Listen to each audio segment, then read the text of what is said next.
Have you ever wondered how you can benefit from investing in the stock market without actually being a finance expert or having any experience in investing?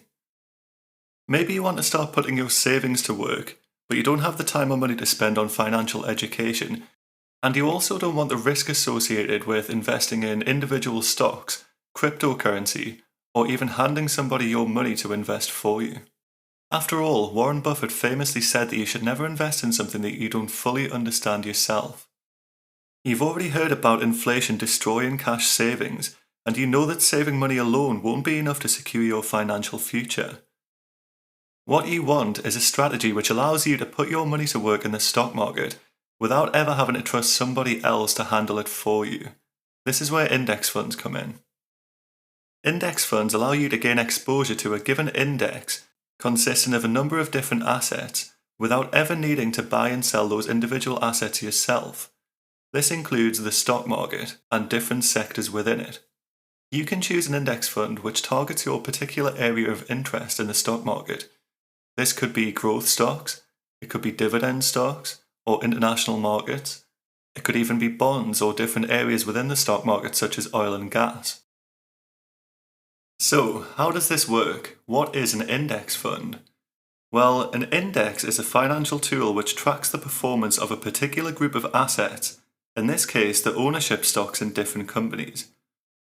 An index fund, then, is an investment fund which investors pay into or buy a share of in order to replicate the performance of that index in their own investment portfolio. Think of all the companies, brands, or household names you know of in the technology world. There are hundreds. If you wanted to invest in all of these companies, it would take a really long time and cost a lot in trading fees and commissions. You could also be prone to making mistakes when doing this. However, if all of these companies were grouped together into an index which tracked their performance, then you could simply invest in a suitable index fund in order to gain exposure to all of those companies in your own investment portfolio. When you invest in an index fund, the money you invest is automatically divided or allocated between all of the assets within that given index. So, for example, if you invest in an index fund which covers the S&P 500 index, then you will be buying a small share of each individual company which constitutes the S&P 500. These are 500 of the largest companies on the American stock market. The index fund essentially allows you to own a small portion of each of these companies without ever needing to buy them yourself.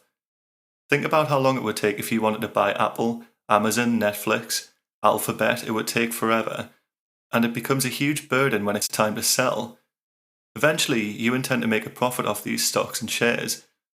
But how are you going to do that if you have to sell 500 individual companies?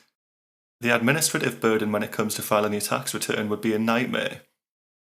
Index funds remove this stress, as you will only encounter a taxable event when you actually sell the index fund, no matter what is happening to the companies and assets within that fund. Even just the action of trying to sell 500 stocks can be very time-consuming, and you'd be open to making mistakes. With an index fund, you only need to buy one asset which covers the entire collection of shares within that index. Then when you want to sell it in the future, for example when you retire, you only need to sell one individual asset, the index fund, which has hopefully increased in value by this point, and you pocket the difference as profit. This is so much more simple and easy than trying to buy and sell 500 different shares. But of course it doesn't have to be 500. Many different index funds exist which track different areas of the stock market. So, what is the biggest benefit of investing in index funds? Well, the main advantage is diversification.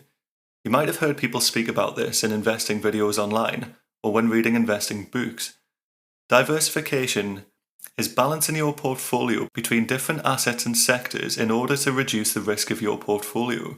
If you only ever invest in one sector or even one individual company, the risk you expose yourself to is huge because if that sector or company fails, your entire investment portfolio goes down the drain.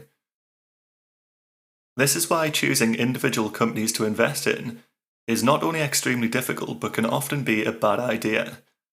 You might have heard about people who've made millions from investing only in Tesla, but how much of that profit came down to simple luck. If you invested all of your money into Tesla stock right now, and then something happened to Elon Musk or to the company which caused the share value to go downhill, your whole investment portfolio would be ruined, and if you were saving for retirement, you would have to start all over again and save all of your money up from scratch. This is the worst thing that can happen to an investment portfolio. Index funds help to reduce this risk massively. When you spread out your investment between a load of different companies within an index fund, it becomes much less important and destructive if one of those companies goes bust. For example, if you invest in the S&P 500 and all of your money is in there, what happens if Tesla goes bust again? Well, it's still going to have an impact, but your investment definitely won't go to nil because you have 499 other companies you're invested in, which will hopefully balance out the difference. And that's why diversification is important within an individual's investment portfolio. It reduces the negative impact if one of those investments goes badly. Not only is picking individual stocks to invest in difficult as a beginner in the stock market, it's also incredibly difficult even for experienced professionals. Did you know that a study found that 84% of active fund managers failed to beat the overall market benchmark over 5 years? What chance do you have as an individual beginner investor if high-value, highly paid active fund managers with years of experience working in the stock market can't beat it themselves? So then comes the question, why do you want to try and beat the market? This comes down to ego. When people first get into the stock market, it's easy to believe that they have something special which other people don't possess. Therefore, they want to try and make investments in individual stocks to try and outperform the market. But this is really just gambling, and isn't a wise strategy if you want to see long-term success in your investment. Even if you get lucky at the start, it only takes a few bad runs before your investment goes back down to nil. This is why, for most people, especially beginners, investing in index funds and looking to track the performance of the overall market is a really good strategy for investment. So, if you've already decided which part of the market you want to invest in, how do you pick an index fund which tracks that sector? There are a load of different index funds to choose from. They all have different names and seem to be run by different people, so how can you pick which one as a beginner to invest in? Studies have found that the number one indicator for the performance of an index fund is the expense ratio, and the lower the expense ratio, the better the fund will perform for you over time in general. This is because for index funds with large expense ratios, a lot of your investment goes into maintaining these costs, whereas index funds with lower expense ratios, less of your money is wasted on operating costs and more of it goes into your pocket over the long run. Therefore, if you found multiple index funds which seem quite similar and track the same index, look for the one with the lowest expense ratio. Quite often this will be the one which performs best for you. So, what does the best investor of all time, Warren Buffett, think of index funds?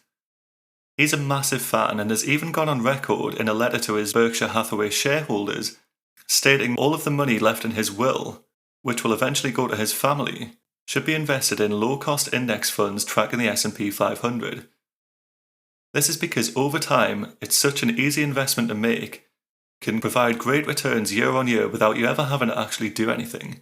You can sit back and allow the compounding effect of your investment to provide greater and greater returns year on year, without you ever needing to buy and sell individual stocks or take on much risk.